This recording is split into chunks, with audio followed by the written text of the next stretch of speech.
चुनाव लड़ना तय है और चुनाव लड़ूंगा। लोक जनशक्ति पार्टी से तो जीवन में चुनाव नहीं लड़ेंगे। क्यों? सुरभान सिंह के ज्यादा करीबी है, लेकिन अच्छे रिश्ते तो अनंत सिंह से भी हैं आपके। अरे दोनों को बैठा के दोस्ती कहीं नहीं करवा देते हैं। उत्तर प्रदेश से चुनाव लड़ने का इच्छुक हूँ। टिकटवा मिलेगा राजन तिवारी जी। प्रयास तो आप बिहार में भी किए थे, तो यूपी में मिल जाएगा। सुरभान सिंह के बारे में आप क्या मानते हैं? उन्हें आरजेडी में रहना चाहिए, दारू चालू होना चाहिए? अनंत सिंह तो कहते हैं कि होना चाहिए। चालू होना चाहिए, सरकार को घाटा है। वो टिकट मांगने का तो बहुत दूर दूर का सवाल है। लेंगे ही नहीं, कभी लड़ेंगे ही नहीं। कैसा कर रहे हैं सम्राट चौधरी? एक नंबर काम कर रहे हैं। एक नंबर। सम्राट जी बेस्ट। सम्राट जी का मेहनत दिख रहा है। तेजस्वी यादव? नहीं, सम्राट चौधरी से बेटर नहीं। अगर बीजेपी ने नहीं दिया तो? नहीं की बात क्यों करते हैं? पार्टी नहीं क्यों देगी? आनंद मोहन के बारे में क्या कहेंगे? आजकल गरमाए पाला वाला बदलने के लिए तैयार है। पार्टी अगर इस बार टिकट नहीं देगी तो विचार करेंगे। विचार कीजिए। 100% विचार करेंगे और चुनाव लड़ेंगे। मूड में है? निश्चित निश्चित। लालू जी से भी संबंध रहा है आपका, लालू जी भी बड़ा प्यार करते हैं। क्या दिक्कत क्या है भाई? चिराग पासवान यूपी में एंटर कर रहे हैं, उन्हें भी एक नाम मिल जाएगा। राजन तिवारी जाना माना छोटा मोटा नाम थोड़ा है। राजन प्रशांत किशोर जी का विजन सही है। प्रशांत किशोर जी अच्छा काम करते हैं, अच्छी बात बोलते हैं। मुकेश सहनी जी स्टैंड सही नहीं रखते हैं। चिराग पासवान जी बहुत बड़े नेता हैं। मतलब तेजस्वी के बारे में कमेंट कर दीजिएगा, चिराग पासवान के बारे में कमेंट नहीं कीजिए। सुरजभान सिंह जी की पार्टी के चुनाव के समय में एक यादव का हत्या हुआ, और वहाँ पे भूमिहार समाज को गाली पड़ा। उसी दिन हमने घोषित कर दिया था कि वहाँ चुनाव सीट लूज हो जाएगा। मकान रहने देना चाहिए। लालू जी बीमार है, घर खाली करा करके उनका अपमान होगा। तेजस्वी यादव को लालू जी का गुण आएगा ही नहीं, तो मेहनत करने से फायदा क्या है? नहीं आएगा। लगता लालू यादव जी का गुण जिस दिन आ जाएगा उस दिन तेजस्वी यादव तक सरकार बना दिए जाते हैं। क्यों पसंद नहीं करता है नेता लोग, ये तो मैं नहीं जानता, लेकिन इतना भी आसान मत समझिए। बिहार को तो अपने जीते जी जब तक शरीर में जान है तब तक बिहार छोड़ने का कहीं कोई प्रश्न ही नहीं उठता है। भूमिहार समाज को गाली दिया गया, वहाँ पे इनको नहीं जाना चाहिए था। कोई बुलावा आएगा फिर भी चुनाव नहीं लड़ूंगा। लोक जनशक्ति पार्टी रामविलास पासवान की पार्टी। भविष्य तो है ही ना चिराग पासवान का। युवा है, हैंडसम है, डायनेमिक है। क्या है राजन तिवारी का फ्यूचर? बिहार में तो कुछ नहीं मिला, आजकल यूपी की धूल फांक रहे हैं। वहां कुछ मिलेगा क्या? बीजेपी की दया दृष्टि होगी क्या, या फिर राजन तिवारी पाला बदलेंगे? राजन जी क्या हाल चाल है आप? बढ़िया, बहुत बढ़िया, एकदम टनाटन। बड़ा यूपी का धूल फांक रहे हैं। बहुत गर्मी है। हाँ। उत्तर प्रदेश की गर्मी सब लोगों को बर्दाश्त नहीं होती है, तो अभी उत्तर प्रदेश में ज्यादा समय व्यतीत कर रहा हूँ। लेकिन बिहार को छोड़ा थोड़ी ना। बिहार चूंकि इससे वो धरती है जो मुझे मान सम्मान प्रतिष्ठा दिया है, तो इस धरती को मैं भूल नहीं सकता और उत्तर प्रदेश की धरती को मैं छोड़ नहीं सकता। दोनों धरती से मेरा अटूट प्यार है। नहीं, लेकिन चर्चा ये है कि भाई आपने एक क्षेत्र फिक्स कर लिया है और वहां से विधानसभा चुनाव की तैयारी कर रहे हैं। नहीं, अभी ऐसा नहीं कहा जाएगा कि अभी विधानसभा की तैयारी में लग गया हूँ, ऐसा नहीं कहा जाएगा। हाँ, उत्तर प्रदेश से चुनाव लड़ने का इच्छुक हूँ, क्योंकि बिहार में बार बार एक पैटर्न आ जाता है, बार बार एक बात आ जाती है। एक भाई को टिकट मिल रहा है तो आप कैसे लड़ सकते हैं? तो दो भाई को टिकट ये लोग दे नहीं सकता, जो कि राजनीति में सबसे पहले शुरू किया। बाद में मेरे भाई ने राजनीति शुरुआत की।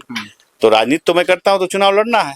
तो दो भाइयों की जहां तक पैटर्न की बात आती है, दो भाई चुनाव नहीं लड़ सकते, इसलिए मैं सोचा कि जैसा पिता के घर की तरफ रुक करके वहां कुछ सेवा करूं, वहां से चुनाव लड़ना चाहता हूं, तो लड़ूंगा ही।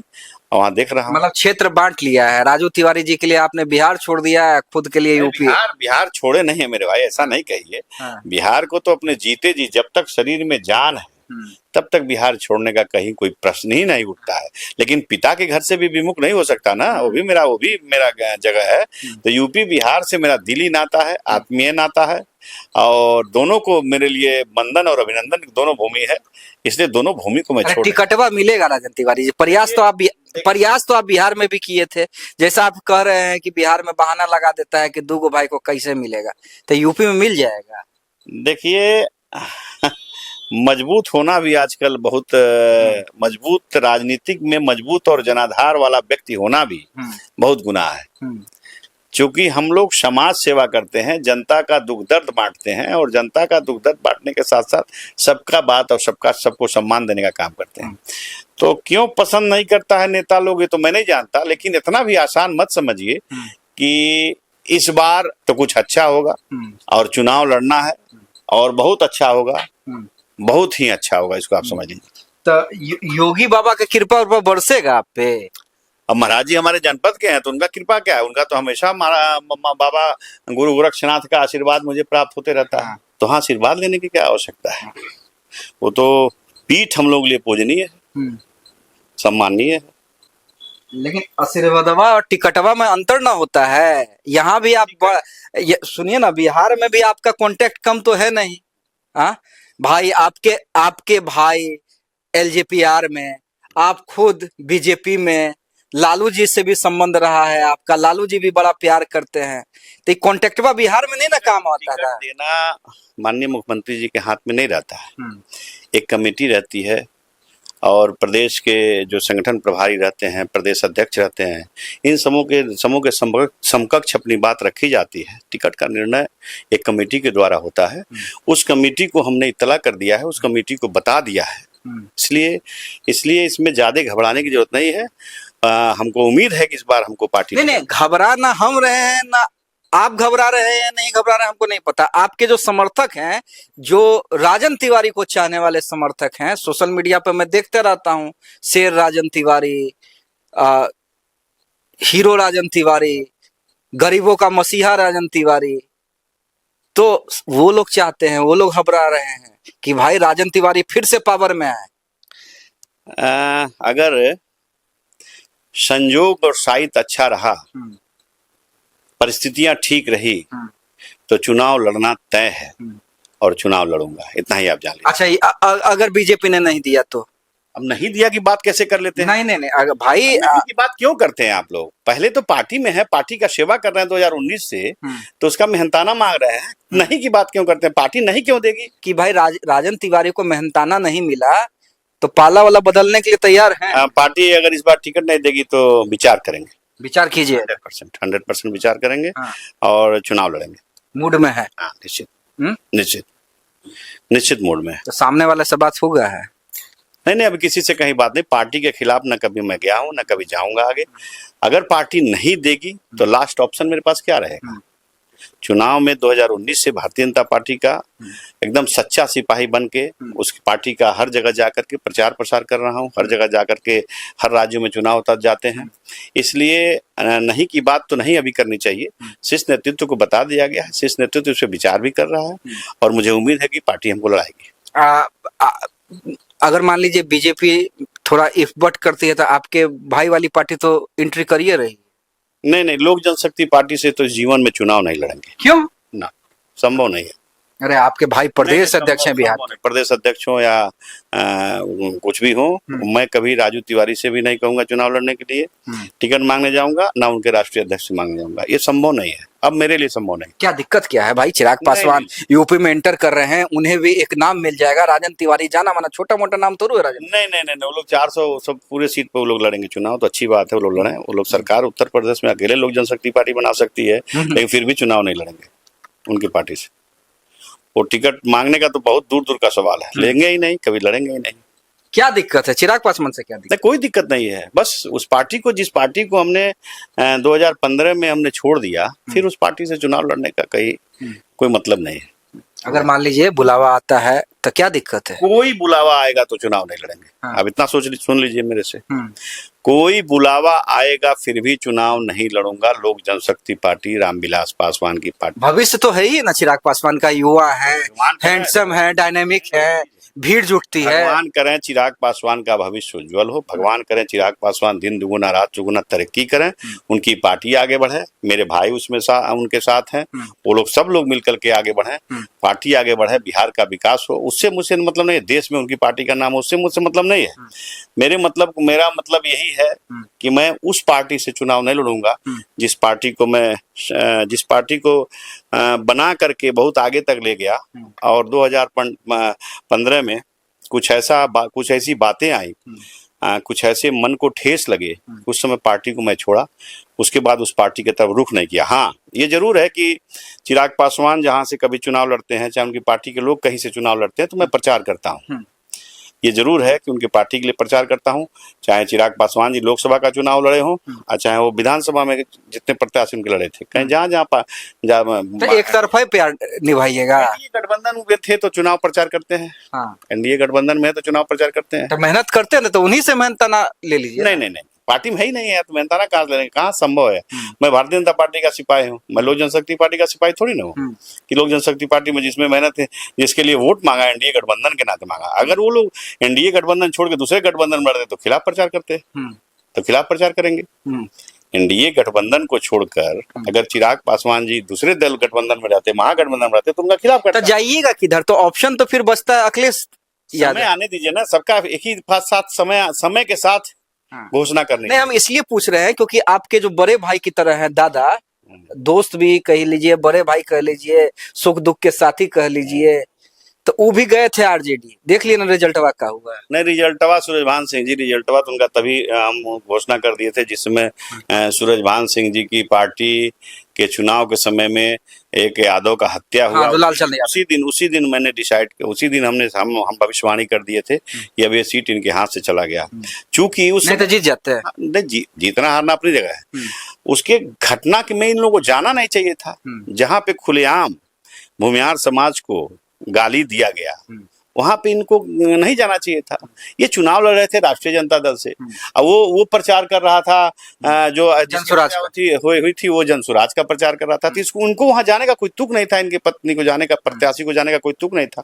लेकिन गई किस भावावेश में गई, किस कारण से गई, किस सोच से गई, वो तो वो जाना है। लेकिन उसी दिन चुनाव का रिजल्ट आ गया, जिस दिन वहां घटना स्थल पे लोग मौजूद हुए और वहां पे भूमिहार समाज को गाली पड़ा, उसी दिन हमने घोषित कर दिया था कि वहां चुनाव सीट लूज हो जाएगा। नहीं तो आपको लगता है कि लड़ाई थी? बहुत तगड़ी लड़ाई रहती, हार जीत का अंतर 2-2.5 का होता, लेकिन तब दूसरी बात होती। और तो उसके बाद मर्डर के बाद, जिसमें इन लोगों ने जाके मर्डर में शिरकत शरीक हुए उसके डेड बॉडी में, उसके बाद स्थिति कुछ और। कैसा कर रहे हैं सम्राट चौधरी? एक नंबर काम कर रहे हैं, एक नंबर। सम्राट जी बेस्ट, बहुत बढ़िया।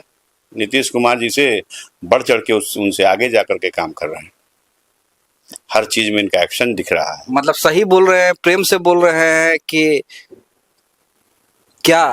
प्रेम से नहीं, सच्चाई बोल रहे हैं इसमें। प्रेम का क्या है, सच्चाई। अभी तो जुम्मा हमको लगता है कि 3 महीना या 4 महीना हुआ सरकार में, 6 महीना 6 महीना हुआ। और 6 महीना में नीतीश जी 3 महीना काम किए, 3 महीना अभी इनका हुआ सम्राट जी का, तो 3 महीना होने को है शायद। तो अभी होने दीजिए, समय आने दीजिए, अभी कैसे आकलन कर लीजिएगा। लेकिन जितना दिख रहा है, सम्राट जी का मेहनत दिख रहा है, हर जिले में जाकर के सम्राट जी का कैंपेन दिख रहा है, हर जिले में जाकर के वो विकास को लेकर चर्चा कर रहे हैं, वो दिख रहा है। तो सम्राट जी अच्छा काम करेंगे, अभी समय आने दीजिए। अभी तो केंद्र सरकार से फंड भी नहीं आया है। बिहार में अभी एक फंड आ जाए, सब विभाग में सुचारू रूप से काम चालू हो जाए, उसके बाद ना काम दिखेगा। लेकिन सम्राट जी लॉ एंड ऑर्डर को लेकर के एकदम निश्चिंत है और अच्छा काम कर रही है सरकार। मतलब सम्राट चौधरी के आने से तो बाकी तमाम नेता का भविष्य क्या देखते हैं? जो यंग लीडर हैं, नाम ले लेते हैं, तेजस्वी यादव। नहीं, सम्राट चौधरी से बेटर नहीं। सम्राट चौधरी गुड, बहुत बढ़िया। तेजस्वी यादव को मेहनत करनी पड़ेगी। तेजस्वी यादव को लालू जी का गुण आएगा ही नहीं, तो मेहनत करने से फायदा क्या है? नहीं आएगा लालू यादव जी का गुण जिस दिन आ जाएगा उस दिन तेजस्वी यादव अब तक सरकार बना दिए रहते। लालू यादव जी का अगर 50% गुण तेजस्वी यादव जी में आ गया रहता, तब तक तो तेजस्वी यादव जी बिहार के मुख्यमंत्री हो गए रहते। लेकिन वो गुण आएगा ही नहीं, अब नहीं आया तो अब क्या आएगा? अब कुछ मतलब नहीं है। आरजेडी अब तो कहीं दिखता नहीं है। प्रशांत किशोर जी का विजन सही है, प्रशांत किशोर जी अच्छा काम करते हैं, अच्छी बात बोलते हैं, लेकिन ये बिहार है और यहाँ जातिवादी राजनीतिक से भरा पूरा बिहार है। तो हमको नहीं लगता कि हमने पब्लिक क्या चाहती है, क्या आगे चाहेगी, ये तो नहीं जानते। लेकिन अभी कुछ दिख नहीं रहा है। मुकेश सहनी जी स्टैंड सही नहीं रखते हैं। उनकी सोच सही है अपने समाज के प्रति, लेकिन स्टैंड सही नहीं रहता है। कभी भारतीय जनता पार्टी के साथ, कभी लालू जी के साथ, कभी कहीं। तो स्टैंड एक सही रखना पड़ेगा ना। और अब तो कुशवाहा का मात्र एक नेता हो गया, ओबीसी का, पिछड़ी जातियों का एकमात्र नेता हो गया जो सर्व समाज को लेकर चलने वाला है, उसका नाम सम्राट चौधरी है। चिराग पासवान मुख्यमंत्री का सपना देखते हैं, कहते हैं कि मुझे बहुत दिन तक दिल्ली में नहीं रहना है, बिहार बुला रहा है मुझे। मैं मुख्यमंत्री की बात तो करूंगा तो सिर्फ अपनी पार्टी की बात करूंगा ना, भारतीय जनता पार्टी की बात करूंगा। मैं क्यों कहूंगा कि दूसरा कोई मुख्यमंत्री बन जाए यहाँ जब तक नहीं, संभावना की मैं बात कर रहा हूँ, मतलब बतौर राजनेता पूछ रहा हूँ, बतौर बीजेपी नेता। अरे राजन तिवारी का अपना एक ऑरा है ना, बतौर राजनेता बताइए चिराग पासवान के बारे में। चिराग पासवान जी बड़े नेता हैं, उनके विषय में हम कोई कमेंट नहीं कर सकते। चिराग पासवान जी बहुत बड़े नेता है, अब बहुत बड़े नेताओं का कमेंट मैं नहीं करता, मैं छोटा आदमी। मतलब तेजस्वी के बारे में कमेंट कर दीजिएगा, पासवान के बारे में कमेंट नहीं कीजिएगा। नहीं करेंगे, कोई बड़े नेता है। हाँ। अब बहुत बड़े नेताओं का चर्चा करना हाँ। ये हमारे बस की बात तेजस्वी यादव छोटे नेता हैं। है। तेजस्वी यादव लालू जी के बेटे हैं, इसलिए मैं उनकी चर्चा कर दिया, और तेजस्वी यादव जी को मैं बड़ी करीब से देखा हूँ, इसलिए उनकी चर्चा कर दिया। अच्छा, सूरजभान सिंह के बारे में आप क्या मानते हैं? उन्हें आरजेडी में रहना चाहिए या वापसी करनी चाहिए? जिस तरह से भी हो एनडीए में वापसी करनी चाहिए। अभी इंतजार करके समय के साथ, अभी कोई समय नहीं है, कोई चुनाव तो है नहीं, अभी कहीं जाने आने का क्या सोचेंगे। वैसे सूरजभान जी का अपना राजनीति है, वो सोचते होंगे कुछ अच्छा ही सोचते होंगे। अच्छा, आप तो दादा के ज्यादा करीबी है ना, सूरजभान सिंह के ज्यादा करीबी है, लेकिन अच्छे रिश्ते तो अनंत सिंह से भी हैं आपके। अरे दोनों को बैठा के दोस्ती कहीं नहीं करवा देते हैं? नहीं, इस हम क्यों इसमें बीच में लफड़ा में पड़ने जाए। लफड़ा में क्यों पड़ने जाए? बाघ भैंसा की लड़ाई है, राजनीतिक लड़ाई है, कोई दुश्मनी नहीं है गोली चलाने वाली। और दोनों की बाघ भैंसा की लड़ाई है अपनी। तो मैं तो सूरजभान सिंह जी के साथ हूँ, तो सूरजभान सिंह जी के ही बात करूंगा। तो अनंत सिंह ठीक है, विधानसभा में हम लोग मिलजुल जाते हैं, कहीं साथ मिल जाते हैं, चाहे कहीं भी मिलते हैं तो हेलो हाय होता है, लेकिन उतना लगाव और उतना अच्छा संबंध, तो उतना अच्छा लगाव, उतना प्रेम तो है नहीं जो सूरजभान जी से है। लेकिन अगर मिल के काम करेगा तो और अच्छी बात है। इसलिए कह रहे हैं ना, पहले सब फिल्म में नहीं होता था कि एरिया बटा हुआ होता था। आप लोगों के बारे में देखिए, कहा भी जाता है कि सब दबंग लोग, सब बाहुबली इतिहास रहा है, तो एरिया बटा रहता था, लेकिन बीच में एक आदमी आके सुलह करवा देता था कि इस एरिया, ये तो एरिया तुम्हारा, ये एरिया तुम्हारा, मिलके काम। शेरों का कोई एरिया थोड़ी ना होता है। शेर जहाँ जाता है उसका एरिया वही हो जाता है। और सूरजभान सिंह का परिक्षेत्र अलग है, उनकी अपनी अपनी राजनीति है सबकी भाई। तो मैं क्यों मिलाने का काम करूंगा? अगर मिल जाए दोनों लोग अपने से स्वतः तो बहुत अच्छी बात है, क्योंकि दोनों एक ही समाज से आते हैं, दोनों एक ही बिरादरी से आते हैं, भूमिहार समाज से आते हैं, तो इससे और मजबूती मिलेगी, और इससे और मजबूती मिलेगी, समाज में कैसा मैसेज जाएगा। लेकिन इस बीच में हम क्यों पढ़ेंगे भाई? और बड़े बड़े लोग हम नहीं पढ़ सकते सब चीजों। अच्छा, दारू के क्या सोचते हैं? दारू चालू होना चाहिए? अनंत सिंह तो कहते हैं कि होना चाहिए। 60 हम देश का मैंने लगभग हर साल 60,000 करोड़ का जो रेवेन्यू है वो क्षति है, होम डिलीवरी है, कहीं दारू रुका नहीं है। जितने प्रशासनिक लोग हैं, जितने बॉर्डर एरिया का थाना है, वो सब की जांच कराइए। करोड़ों करोड़ कमाया, करोड़ों करोड़। बिहार में दारू के नाम पर कितने तस्कर बन गए, करोड़पति हो गए। थाना प्रभारी से लेकर कितने लोग बन गए दारू के नाम पर। डेली ऐसा कोई गांव नहीं, ऐसा कोई पंचायत नहीं, ऐसा कोई शहर नहीं जहां होम डिलीवरी नहीं। तुरंत फोन कीजिए, तुरंत आ जाएगा, जो दारू चाहिएगा वो मिल जाएगा। तो दारू बंद बिहार में नहीं है, पहले से ज्यादा चल रहा है। जब दुकानों के ठेकों से जो मिलते थे उससे ज्यादा अब मिल रहा है। तो चालू हो जाना चाहिए, चालू होना चाहिए। सरकार को घाटा है, सरकार की रेवेन्यू का घाटा है, सरकार के, हमारे बिहार के बिहार के पैसे, बिहार के रुपया बाहर तस्कर के माध्यम से जा रहा है। उससे बढ़िया कि दारू चालू कर देना चाहिए। आनंद मोहन के बारे में क्या कहेंगे? बड़े नेता हैं, आजकल गरमाए हुए हैं, संजय झा पे गरमाए हुए हैं, अन्य नेताओं पे गरमाए हुए हैं। किस तरह से देखते हैं आनंद मोहन की राजनीति? उनकी पार्टी का अंदरूनी मामला है, उनकी पार्टी का अंदरूनी मामला है। जेडीयू के मामलों में मैं नहीं बोल सकता, और जेडीयू का आंतरिक मामला है। अरे जेडीयू का मामला है, हम इन नेताओं के बारे में इसलिए पूछ लेते हैं कि क्षेत्रवा आप लोगों का मतलब जो नहीं कहते हैं वर्किंग स्टाइल, ठीक है, वर्किंग स्टाइल एक ही रहा है। आनंद मोहन जी बोल रहे हैं तो कुछ सच्चाई होगी, लेकिन वो उनके पार्टी का आंतरिक बात है और आंतरिक मैटर है। उस पार्टी के विषय में हमसे न पूछिए, अपने बारे में कुछ पूछिए तो बताएंगे। चलिए, आखिरी सवाल, लालू यादव और राबड़ी देवी के आवास को लेके जो पॉलिटिक्स हुई, सुरक्षा को लेके जो पॉलिटिक्स हुई, और जिस तरह से आरजेडी आरोप लगा रही है कि भाई बदले की भावना से कार्रवाई की जा रही है, राजन तिवारी सही मान रहे हैं, गलत मान रहे हैं? और क्या आपको लगता है कि अगर इसी चक्कर में आरजेडी का समर्थक मोबिलाइज हो गया, गोल बंद हो गया, तो ये एनडीए के लिए परेशानी? नहीं, किस बात की परेशानी हो जाएगी? और मकान का कोई मैटर नहीं है, मकान के मैटर में ज्यादा सरकार को इस पे नहीं ज्यादा कम बोलना चाहिए। एक ही पुल का दोनों आवास है, जो नया आवास आवंटित हुआ वो भी उसी पुल का है, ये भी उसी पुल का है। मकान रहने देना चाहिए। लालू जी बीमार हैं, दो पूर्व मुख्यमंत्री, दो पूर्व मुख्यमंत्री, नेता प्रतिपक्ष विधान परिषद और नेता विरोधी दल, दोनों उस परिवार में लोग हैं, बड़े नेता हैं। घर खाली करा करके उनका अपमान होगा, इसलिए इस पे सरकार को ज्यादा नहीं ध्यान देना चाहिए। घर के विषय में बात ही नहीं करना चाहिए। डंके की चोट पे यूपी लड़ रहा है। हाँ 100% लड़ेंगे चुनाव। चुनाव लड़ना तय है। कोई अगर सब ठीक ठाक रहा तो चुनाव लड़ना भी तय है, और समय आने पे आप क्षेत्र का नाम भी बता देंगे। अभी नहीं बताइएगा। आने दीजिए समय, कुछ तो समय के गढ़ में लेकिन इस बार राजन तिवारी अपना बाहुबल दिखलाएंगे। हाँ चुनाव लड़ेंगे। बाहुबल क्या होता है, जनता के बीच में जाएंगे, जनता के बीच में जाकर के जनता से मदद मांगेंगे, जनता का आशीर्वाद मांगेंगे, स्नेह मांगेंगे, और मुझे उम्मीद है मिलेगा। चलिए ठीक है। तो देखिए राजन तिवारी हमारे साथ थे, कह रहे थे यूपी लड़ेंगे, किसी कीमत पे लड़ेंगे, मेहनत का फल मांग रहे हैं, फल मिलना चाहिए, नहीं मिलता है तो नेक्स्ट ऑप्शन तैयार है। गोल, जहां 28 वर्षों के सफर में 18,000 से भी अधिक छात्रों ने डॉक्टर एवं इंजीनियर बनकर सफलता की ऊंची उड़ान भरे है, जहां साधारण छात्र भी बिहार एवं झारखंड टॉपर बनकर बड़ा इतिहास बना रहे हैं। दूरदर्शी शिक्षाविद श्री विपिन सिंह के मार्गदर्शन में मेडिकल एवं इंजीनियरिंग के लाखों छात्रों के लिए आशा की किरण के रूप में गोल, द रिजल्ट फैक्ट्री